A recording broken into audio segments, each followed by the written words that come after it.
जमीर जिंदा रख, कबीर जिंदा रख।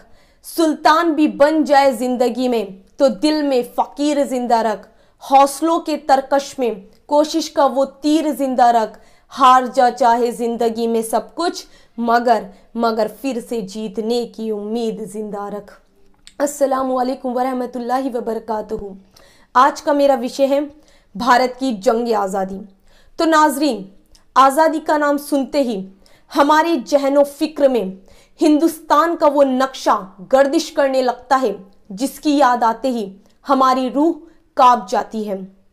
वो कैदो बंद की सहूबतें, वो लूट मारी, वो खून खराबा और वो बेगुनाह देशवासियों को फांसी पर चढ़ा देना। एक ऐसा जुल्मे माहौल जिसकी याद आते ही हमारी आंखें नम हो जाती हैं। ऐसे जुल्मे माहौल से बाहर निकलना काफी मुश्किल था, लेकिन फिर एक ऐसा वक्त आया जिसने उन सभी जालिमों की काया पलट कर रख दी।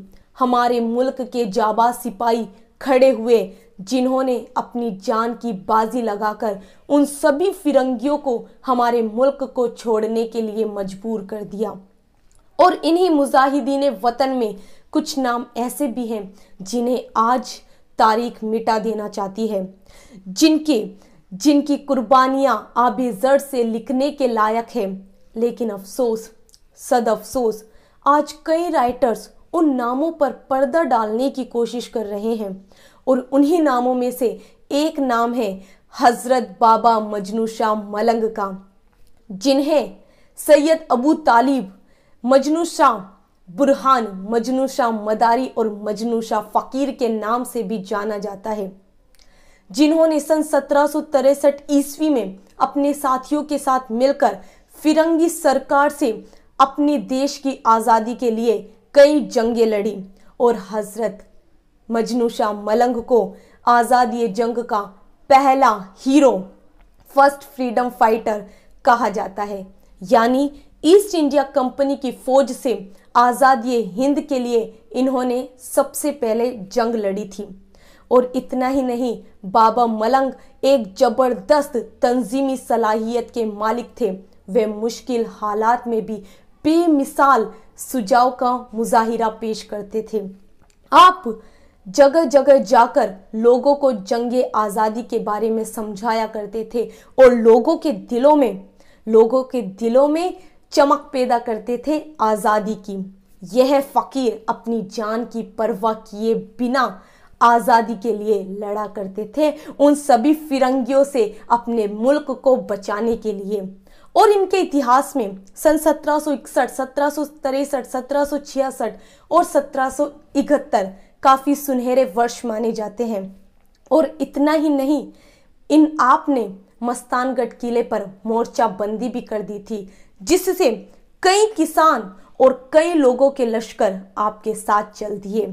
और ऐसे ही आप अपनी आखिरी सांस तक उन फिरंगियों से लड़ते रहे अपने मुल्क को बचाने के लिए।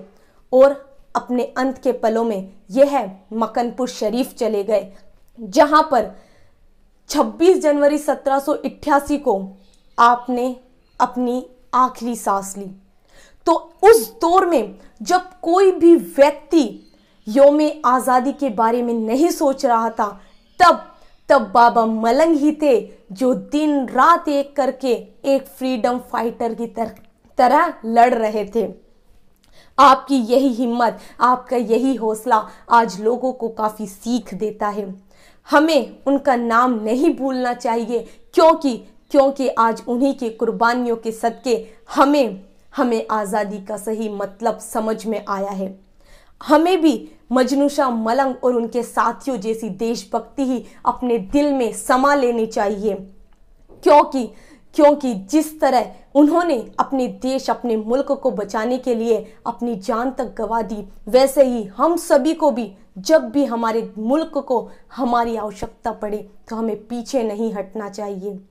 वो मजनू शाह मलंग और उनके साथी अंधेरों में भी उजाला कर गए, फकीर होकर भी सुल्तान बन गए।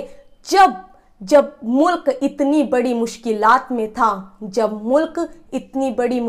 में था, उसी मुल्क में आज़ादी हिंद का परचम लहरा गए, उसी मुल्क में आज़ादी हिंद का परचम लहरा गए। अस्सलामु अलैकुम वरहमतुल्लाहि वबरकातुहू।